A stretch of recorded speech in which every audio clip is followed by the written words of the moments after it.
Après avoir déferlé sur les îles Vierges américaines, l'ouragan Maria a touché Porto Rico mercredi matin, avec son cortège de vents déchaînés et de trombes d'eau, qui ont fait au moins 2 morts dans les Antilles françaises mardi. L'œil de cet ouragan extrêmement dangereux, qui oscille entre catégorie 4 et 5, le maximum, et engendre des vents soufflant jusqu'à 240 km/h, est arrivé près de Yabucoa, dans le sud-est de Porto Rico, vers 06 h 15 local, 10h15 GMT, a indiqué le Centre américain des ouragans, NHC.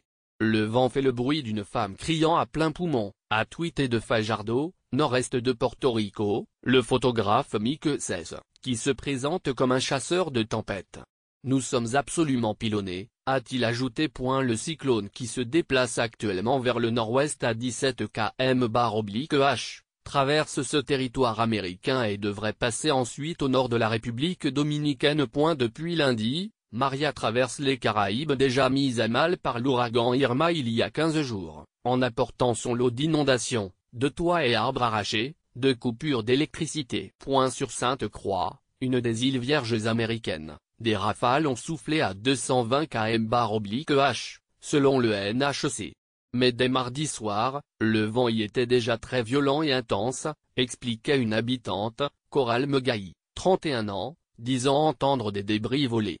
Sur Saint-John, autre île vierge américaine encore sonnée par le passage d'Irma, ce nouvel ouragan a plié les arbres et engendré des dégâts matériels, sans victimes recensées à ce stade. Un couvre-feu a été instauré dans les îles Vierges britanniques, extrêmement vulnérables, selon le Premier ministre Orlando Smith, après Irma qui y a fait 9 morts. Plus de 1300 militaires britanniques ont depuis été déployés dans les Caraïbes.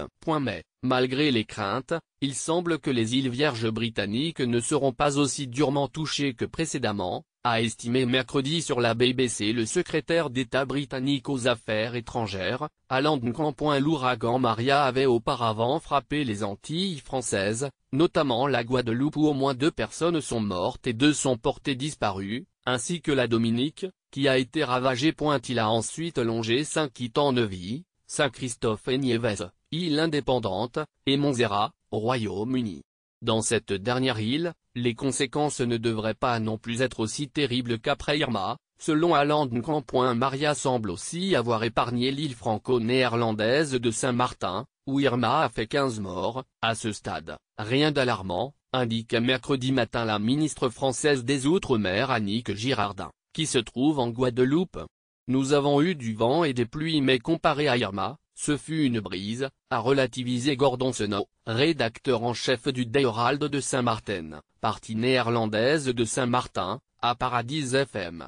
Les autorités françaises locales ont abaissé mercredi le niveau d'alerte maximale la veille, à Saint-Martin et Saint-Barthélemy. En revanche, la Dominique a été violemment frappée mardi, même si aucun mort n'a été recensé.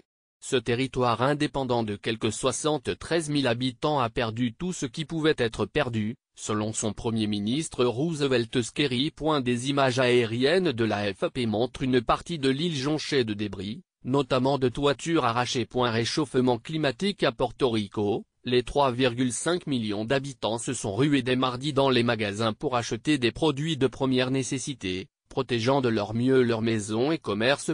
Quelques 500 abris pouvant accueillir près de 67,000 personnes ont été ouverts pour faire face à un ouragan qui pourrait être le pire du siècle à Porto Rico, selon Ricardo Rossello Nevar, le gouverneur de ce territoire où 50 000 foyers sont toujours privés d'électricité depuis le passage d'Irma. À 05 h 00, heure locale, 11 229 personnes y avaient trouvé refuge, selon un tweet du gouverneur qui a ensuite appelé au calme et à la prudence sur le réseau social. Le président français Emmanuel Macron a affirmé mardi que ces ouragans sont une des conséquences directes du réchauffement climatique, déplorant la décision américaine de sortir de l'accord de Paris sur le climat.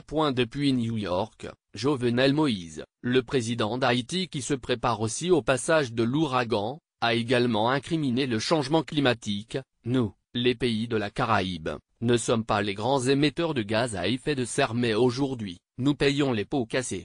Irma a tué quelques 40 personnes dans les Caraïbes, avant de s'abattre sur la Floride où le bilan des décès liés à cet ouragan est passé mardi à 58. _JG_élevé_stu droit de reproduction et de représentation réservé. Droit d'auteur 2017 Agence France Presse. Toutes les informations reproduites dans cette rubrique, ou sur cette page selon le cas, sont protégées par des droits de propriété intellectuelle détenus par elle.